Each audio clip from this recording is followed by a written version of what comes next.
이 세상에는 건강한 사람이 있는가 하면 병약한 사람들도 있습니다. 어떤 사람은 고질병으로 늘 고통을 당하면서 하루하루를 힘겹게 살아가기도 합니다. 오늘 성경에 등장하고 있는 이 12의 혈류증으로 고생하는 이 여인이 바로 그런 사람입니다. 그는 12년 동안 혈루증이라고 하는 병으로 고생을 해왔습니다.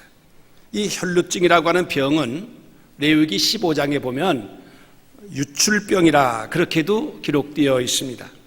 유출병이라고 하는 것은 피나 고름이 몸 밖으로 흘러나오는 병입니다. 피는 본래 사람의 몸속에 연결된 크고 작은 혈관을 통해서 흐르도록 되어 있습니다. 이 혈관의 길이가 무려 10만 킬로미터가 된다고 하니까 대단한 것입니다. 이런 긴 혈관을 통해서 피가 잘 흐르도록 심장이 한시도 쉬지 않고 펌프질을 하고 있는 것입니다. 그런데 이 피가 혈관을 정상적으로 순환하지를 못하고 몸 밖으로 흘러나오는 병, 이걸 혈루증 혹은 유출병이라고 말합니다. 오늘 성경에서 12년 동안 이런 혈루증으로 고생하던 이 여인이 예수님을 만나서 그 지긋지긋한 고질병을 고친 이야기입니다. 예수님께서 이 땅에 오셔서 복음을 전하시기도 했지만은 또 병든 사람들을 고쳐주신 기록이 많이 나옵니다. 예수님은 인간의 영혼을 구원하셨을 뿐만 아니라 인간의 육체적인 질병도 고쳐주신 것입니다. 그렇기 때문에 성도 여러분들은 우리 주 예수님을 통해서 영육간의 구원을 받으시고 건강한 영혼과 건강한 육체를 가지고 우리 주님을 섬기시기를 주의 이름으로 축원합니다. 우리 감리교회를 창시하신 존 웨슬리 목사님은 끊임없이 복음을 전하셨을 뿐만 아니라 우리 인간의 육체의 건강에 대해서도 지대한 관심을 가지셨습니다. 웨슬리 목사님의 그 생가를 가서 보니까 그 앞마당에 생약초들을 키우고 있는 것을 보았습니다. 또 웨슬리 목사님께서 감리교 본부로 사용했던 그 건물 안에는 병자들을 고치는 그런 치료의 공간도 만들어 놓은 것을 본 일이 있습니다. 이처럼 요한 웨슬리 목사님은 아주 건강에 대한 관심을 많이 가지셔서 또한 책도 쓰셨어요. 어떤 병에는 어떤 약초가 좋다, 그런 내용을 쓴 책인데, 물론 민간의학 수준에 해당되는 책이긴 합니다만은 우리 사람의 건강에 대해서 관심을 가지고 연구를 했다고 하는 사실을 알게 됩니다. 웨슬리 목사님께서 쓰시던 그 방에 들어가서 보니까 의자가 보통 우리가 보는 의자가 아니고 의자에다가 이 방석을 3중으로 해서 이렇게 해놨어요. 그 웨슬리 목사님이 아이디어를 내서 만들었다고 그러는데, 거기에 앉아가지고 가만히 있는 것이 아니고 이렇게 실룩 해가지고 마치 말 타는 그런 효과를 주도록 그렇게 만들어 놓은 것을 본 일이 있습니다. 또 그 웨슬리 목사님의 서재를 들어가서 보니까 책을 읽거나 설교를 할 때 의자 없이 이렇게 일어서서 책을 읽으시고 일어서서 설교를 준비하신 그런 식으로 만들어 놓은 걸 봅니다. 그러니까 사람이 가만히 의자에 앉아만 있으면 건강에 좋지 못하기 때문에 웨슬리 목사님은 서서 책도 읽으시고 서서 설교도 준비하시고 이제 그렇게 하셨던 것입니다. 그래서 이 웨슬리 목사님은 건강에 굉장히 유의하신 결과 88세의 장수를 하셨습니다. 돌아가시기 이틀 전에도 설교를 하실 정도로 건강하셨습니다. 그 당시에 88세라는 그 연세로 사셨다는 얘기는 오늘날로 말하면 100세 이상의 장수를 하셨다는 말이 되기도 하는 것입니다. 그렇습니다. 사랑하는 성도 여러분들, 여러분들의 영이 건강하시고 여러분의 육체가 건강하시기를 축원드립니다. 그러면 이 12의 혈증 걸린 이 여인이 어떻게 고침을 받았는가, 이 점을 같이 살펴봄으로써 은혜를 나누려고 합니다. 우선 이 여인은 혈류증이라는 이 병 때문에 12년이라는 긴 세월 동안을 고생할 수밖에 없었습니다. 12년 동안 이 병을 고치기 위해서 용하다는 의사는 다 찾아가서 치료해봤고 또 좋다는 약은 다 먹어봤습니다마는 그러나 결국 고치지를 못했던 것입니다. 오랫동안 이렇게 병을 고치려고 하다 보니까 가지고 있었던 재산도 다 이제는 탕진되었습니다. 여러분, 10여 년이라 하는 긴 세월 동안 이처럼 혈류증으로 고생했던 여인이 얼마나 힘든 삶을 살았을까 아마 여러분 짐작할 수 있을 것입니다. 거기다가 넉넉지 못한 재산도 다 없어졌으니까 이제는 소망이 없는 상황이었습니다. 여러분, 우리가 이 세상을 살아가면서 사람을 괴롭게 하는 것 중에 하나가 뭐냐 하면 질병이라고 하는 것입니다. 병원에 가보면 환자들로 항상 북적이고 있는 걸 보게 됩니다. 이 땅에는요, 정말 병원도 많고요, 약국도 많고, 그렇지만은 우리들이 건강을 잃어버리고 병으로 고생하는 사람들이 너무 많다는 사실을 우리가 알게 되는 것입니다. 그래서 이 병이라는 것만 없으면 우리는 참 좋겠는데 병 때문에 인생이 고달프고 힘들게 살아가는 사람들이 많이 있는 것입니다. 두 번째로 우리의 인생을 괴롭히고 있는 것들이 뭐 있느냐 하면은 바로 실패라고 하는 것입니다. 우리가 이 세상을 살아가면서 승승장구 성공가도를 달리면 얼마나 좋겠습니까? 그러나 실패의 쓴 잔을 마시고 괴로워하는 경우가 너무나 많이 있습니다. 사업이 실패한다든지, 진학에 실패한다든지, 결혼에 실패한다든지, 취업에 실패한다든지, 그런 일로 인해서 고통을 당할 수밖에 없는 그런 상황에 있는 사람들이 많이 있는 것입니다. 그래서 이렇게 실패를 맛보았을 때 사람들은 여러 가지 태도를 보이게 되는데, 자포자기를 하는 사람도 있고 모든 걸 다 체념하는 사람도 있고, 어떤 사람은요 이 사회에 대해서 화풀이를 하는 사람도 있고요, 냉소주의자가 되는 사람도 있고요. 이 실패 때문에 나타나는 현상이 여러 가지로 나타나게 되는 것입니다. 그런가 하면은 7,008기의 그런 정신을 가지고 끝까지 도전해 가지고 결국 실패를 딛고 일어서서 성공하는 사람들도 있다 하는 것입니다. 여러분, 인생의 실패라고 하는 것이 있다고 해서 그 사람이 실패자가 되는 것은 아닙니다. 우리가 인생을 살아가다 보면 실패를 할 수 있습니다. 그런데 실패자가 된 것은 아닙니다. 실패를 했을 때 그 실패 가운데 그냥 머물러 있는 사람, 좌절하고 낙심하고 절망하는 가운데 있는 사람은 실패자일 수밖에 없어요. 그러나 실패를 당했다 할지라도 그 실패를 딛고 일어서서 성공하는 사람은 실패자가 아니라 성공자라고 하는 이름이 붙게 되는 것입니다. 에브라함 링컨 대통령이요, 대통령이 되기까지에는 수없이 많은 선거에서 낙선의 실패를 봤던 것이에요. 낙선의 고비를 많이 마실 수밖에 없었어요. 그런 가운데 그는 결코 낙심하지 않았어요. 절망하지 않았어요. 끝까지 도전해서 결국 대통령까지 됐다는 사실을 우리가 잘 아는 사실입니다. 세 번째로 우리 사람을 괴롭히는 것이 있는데 그게 뭐냐? 사람인 것입니다. 사람이 사람을 괴롭히는 것입니다. 집에서 기르는 강아지가 나를 괴롭힌다는 사람 별로 없습니다. 원숭이가 나를 갖다가 괴롭힌다, 그래 죽게 생겼다, 그런 사람 하나도 없습니다. 그렇지만은 사람이 사람을 괴롭히고 사람 등살에 견디지를 못하고 사람 때문에 마음고생을 하고 사람 때문에 가슴 아파하는 사람들은 많이 있습니다. 본래 하나님께서는 한 인간 아담을 창조하셨습니다. 그러나 혼자 사는 것이 좋지 않게 보여서 하나님께서는 아담을 돕는 배필로 하와라는 여인을 만들었습니다. 그래서 최초로 남자 여자가 만들어지고 가정을 이루게 됩니다.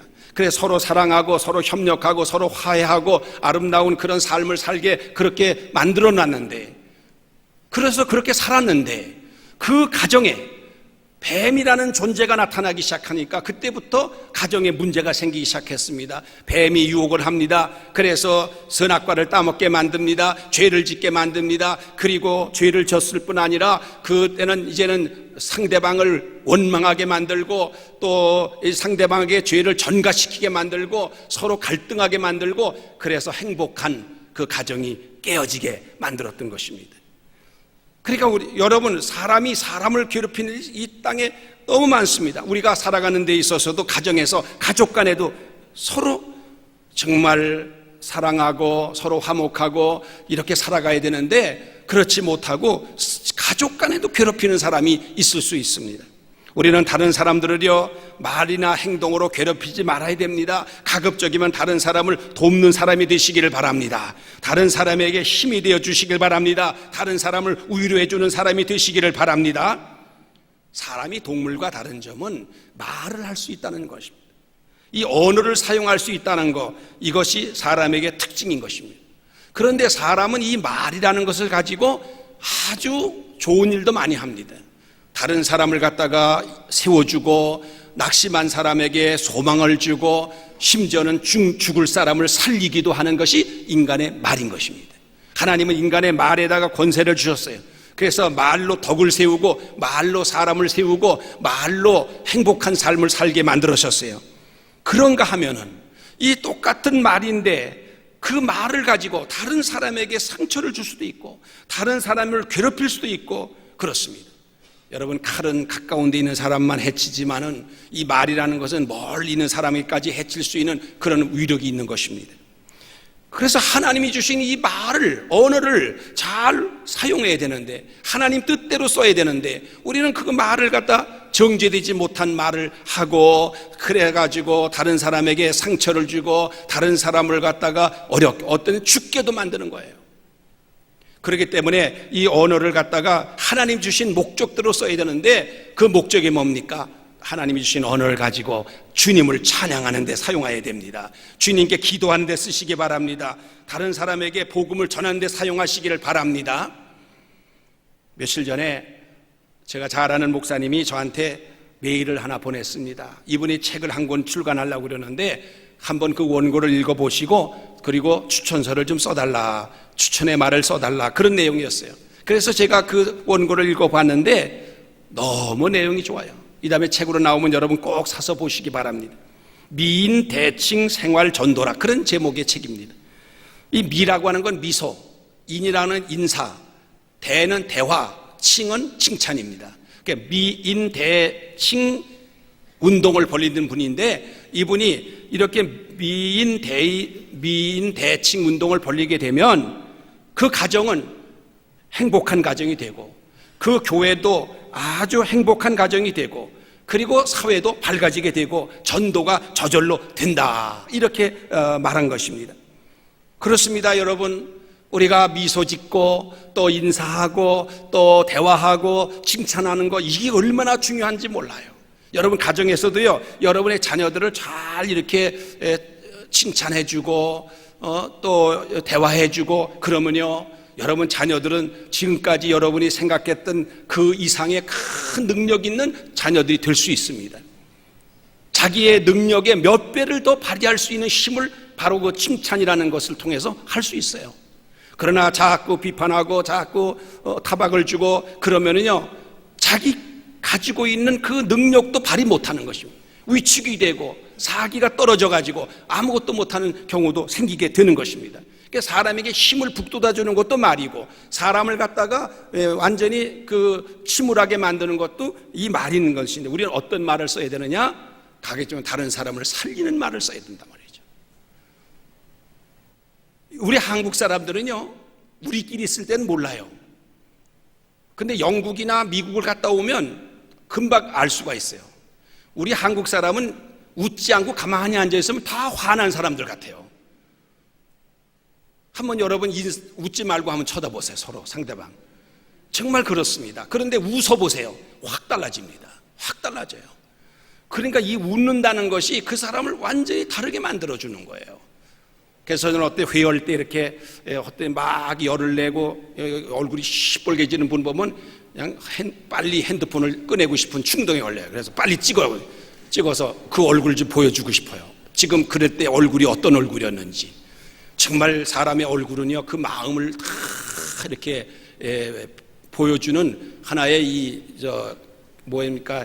텔레비에 그 크라운 가는 거 비슷한 거예요. 그러니까 여러분들이요, 우리 속에서 늘 기쁨이 있고 감사가 있으면요, 얼굴이 그렇게 보여요. 근데 얼굴에 불만이 있고요, 얼굴에 좀 마음에 또 불만이 있고 마음에 고민이 있는 사람은 얼굴이 벌써 어둡고 침울하고 이렇게 보여요. 여러분 한번 웃어보세요. 서로 미소를 줘보세요. 참 중요해요. 제가 오늘 아침에 새벽기도 이렇게 끝나고 가는데 요 가까운 성당에 다니는 분들이 몇 분들이 늘 마주쳐요. 근데 그냥 인사 없이 그냥 이렇게 못 본 척하고 지나치는데 제가 이 어제 설교를 준비하고 나서 아니다, 이게 내가 이제 좀 먼저 실천을 해야 되겠다. 그래가지고 우리 같은 아파트 사시는 노인어른한테 제가 웃으면서 아유, 아침 일찍 가십니다. 그리고 인사했더니 그분이 반갑게, 나는 그분이 원래 얼굴이 그러신 줄 알았는데 얼굴이 확 달라지더니 아주 그냥 인사를 하더라고요. 그런데 일부 예배 때문에 저 또 일찍 나와야 되는데 나올 때 그분은 또 미사 드리고 이렇게 오는 중이 돼서 또 만났어요. 그러니까 아까 인사했으니까 훨씬 인사하기가 좋더라고요. 그래서 인사를 또 했더니 또 반갑게 인사. 그래서 야, 그렇다. 우리가 그냥 저 사람은 인사해도 안 받아줄 것 같아서 내가 못했는데 이제 보니까 아니구나. 인사하면 저렇게 좋아하고 저렇게 받아주는구나. 제가 그걸 오늘 체험했다니까요. 그러니까 여러분들이요, 서로 이렇게 교회에서 만나면 웃으면서 그저 인사하고 또 서로 좀 안부도 묻고 서로 칭찬도 해주고 그러시기 바랍니다. 그러면 교회 와도 기분이 좋잖아요. 근데 인사를 했는데 인사를 받지도 않으면 모르고 안 받을 수도 있는데 아주 마음이 상할 수 있단 말이죠. 그러면서 속에 그 상처가 남는단 말이죠. 근데 이 칭찬이라고 하는 것은요, 동물에게도 필요해요. 그 돌고래 쇼 같은 거 할 때 보면은요, 그걸 이렇게 잘 사육하는 사람이, 훈련하는 사람이, 조련사가 항상 칭찬합니다. 칭찬하고 쓰다듬어주고 먹을 거 탁 주고, 그러면 또 여기 또 가서 또 한바탕 재주를 부린단 말이죠. 그게 아주 굉장히 중요해요. 그래서 칭찬은 고래도 춤추게 한다는 말이 그 말이 거기서 나온 거거든요. 근데 동물만 그런 게 아니에요. 식물도 마찬가지예요. 식물한테도 자꾸 내가 너 사랑한다, 나 너 좋아한다, 아유 예쁘게 꽃 폈구나, 야 참 너 장하다, 이런 식으로 자꾸 얘기해 주면요, 이 식물도요 달라집니다. 생기가 나는 거예요. 한 일주일 전에 우리 그 적견실에 황칠나무가 2그루가 있는데 그걸 저는 그냥 그전에는 관심 없이 왔다 갔다 했어요. 그래가지고 깜빡이고 한 달 물을 못 준 거예요. 그러니까 이 황칠나무가 이렇게 보니까 완전히 죽어가지고 이파리가 완전히 바삭바삭한 떨어져 다 떨어져 버린 거예요. 깜짝 놀랐어요. 그래서 제가 그 나무한테 야, 황칠나무야, 정말 미안하다. 내가 너한테 이제 관심을 가질게. 너 내가 사랑한다. 나 너 좋아해. 너 살아라. 어떻게 해서든 너 살아야 된다. 너 죽으면 안 돼. 제가 그렇게 하면서 이제 물을 주도록 했어요. 일주일 딱 됐는데 오늘 아침에 제가 야, 너 사랑한다. 그리고 딱 보니까 이파리에, 그 줄기에 이파리가 파릇파릇하게 다 돋아나는 거예요. 저는 제가 칭찬해서 그렇게 된 줄로 저는 믿습니다. 정말 그래요. 그냥 내버려 뒀으면 아마 그냥 뿌리째 말라 죽었을 텐데 제가 그래도 관심을 가지고 자꾸 격려해 주니까 황칠나무도요 다시 용기를 냈나 봐요. 힘을 내는 거예요. 그래서 이파리가 나는 거예요. 여러분의 자녀 중에 혹시 의기소침한 자녀 있으면요, 칭찬하세요. 격려하세요. 위로하세요. 힘내라. 그러면서 자꾸 하면 여러분 자녀가요 상상 이상으로 달라질 줄로 믿습니다. 가급적이면 말로 상처 주지 마세요. 다른 사람에게 자꾸 부담 주는 말을 하거나, 나는 그저 아무 악의 없이 했지만은 상대가 그거를 들을 때는 그것 때문에 밤잠을 못 이루고 그것 때문에 괴로울 수 있다고 하는 사실을 꼭 기억해서 우리는 남을 격려하고 세워주고 그렇게 하세요. 아까 우리 표전회 장로님이 대표 기도하실 때 행복한 목회를 하게 해달라고 그랬는데 정말 이 목사도 그래요. 인간이기 때문에 성도들이 칭찬해주고 참 격려해주고 그러면은 행복한 목회를 할 수가 있는데, 그렇지 못하면은요 자꾸 의욕이 떨어지고요, 하고 싶은 마음이 없어지고요, 그런 마음이 생기는 거예요. 인간이니까 할 수 없더라고요. 여러분도 마찬가지입니다. 가정에서 부부간에도, 그리고 부부와 자녀 간에도 그런 식으로 자꾸 칭찬해주고 그렇게 하면은 아마 여러분 가정이 확 달라질 줄로 믿습니다. 우리 교회도 확 달라질 줄로 믿습니다. 오늘 성경 본문에 보니까 12년 동안 혈루증으로 고생하던 여인, 병을 고침받을 수 있었던 이유가 어디 있는가? 그것입니다. 이 예수님의 지금 가는데 많은 사람들이 에워싸고 지금 가는 거예요. 예수님 옷자락 붙잡고 가는 사람, 예수님의 어떤 한쪽 팔을 붙잡고 가는 사람, 하여튼 간에 등에 손대고 가는 사람, 그저 옹이하고 가는 거예요. 그런데 12의 혈증 그 여인도 예수님의 옷자락을 딱 만졌어요. 그러나 예수님은 그 많은 사람들이 예수님 몸에다 손을 댔지만 아무 말씀 안 하셨는데, 이 12의 혈증 걸린 여인이 그 예수님의 몸에 손을 대는 순간 예수님의 몸에서 능력이 쫙 나가가지고 12에 걸린 그 혈루증이 깨끗이 난 거예요. 순간적으로 깨끗이 난 거예요. 예수님이 돌아보면서 누가 내 몸에 손을 댔냐 그렇게 물으시는 거예요. 그러니까 베드로가 기가 막히죠. 왜? 지금 예수님 몸에 손댄 사람이 한두 사람입니까? 수십 명이 지금 손을 대고 가는데 누가 내 몸에 손을 댔냐? 예수님이 찾는 것은 그냥 형식적으로 습관적으로 손댄 사람을 찾는 게 아니고 정말 예수님 앞에 절절한 그런 기도 제목이 있어서 정말 믿음을 가지고 나온 이 12년 혈루증 걸린 여인, 이 여인을 찾는 거예요. 제가 이 설교를 했더니 2부 시간에 했더니 나가시면서 어느 권사님이 목사님 저 오늘 응답받았습니다. 제 기도에 응답받았습니다. 그렇게 얘기를 하고 가시더라고요. 정말 여러분, 예수님이 찾는 사람은요 믿음으로 예수님께 손댄 사람을 찾는 거예요. 그냥 습관적으로 아무 관심 없이 그냥 예수님의 몸에 손댄 것을 사람을 찾는 게 아니에요. 예수님은 바로 그 여인을 찾는 거예요. 그 여인이 벌벌벌 떨면서 제가 손을 댔습니다. 그럴 때 예수님이 그 여인을 보고 한 말이 딸아 내 믿음이 너를 구원하였느니라 말씀하셨어요. 딸아 내 믿음이 너를 구원하였느니라. 그런데 똑같은 내용이 마가복음 3장 34절에서 뭐라고 말씀했냐면 딸아 내 믿음이 너를 구원하였으니 평안히 가라. 내 병에서 놓여 건강할지어다 그랬어요.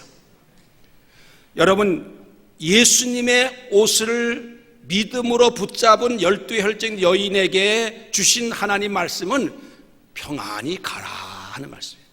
이제 너는 그 병에서 노임 받았으니까 너는 이제 평안히 가라 하는 말씀이었어요.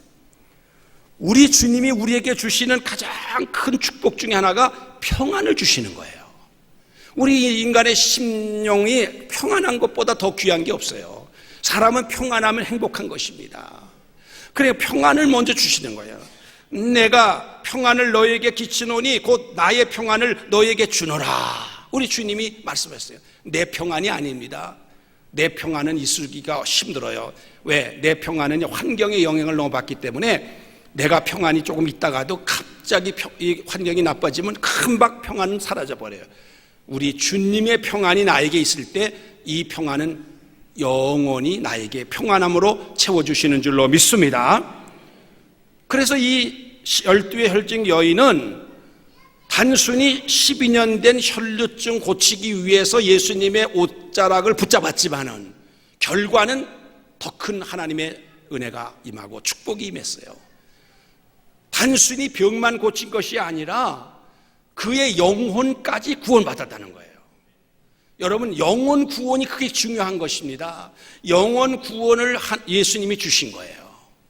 여러분 육체의 병만 고치는 그건 병원에 가서 고치는 거예요. 병원에서는 육체만 고치지 영혼은 고치지 않습니다. 그러나 교회에서는 우리의 영혼을 고치시는 거예요. 우리 영혼이 고침을 받고 평안함을 얻게 되면 육체도 건강해지는 거예요. 영과 육은 굉장히 밀접한 관계가 있어서요. 영이 불안하고 영이 고통을 당하고 스트레스를 받으면요 육체가 병드는 거예요.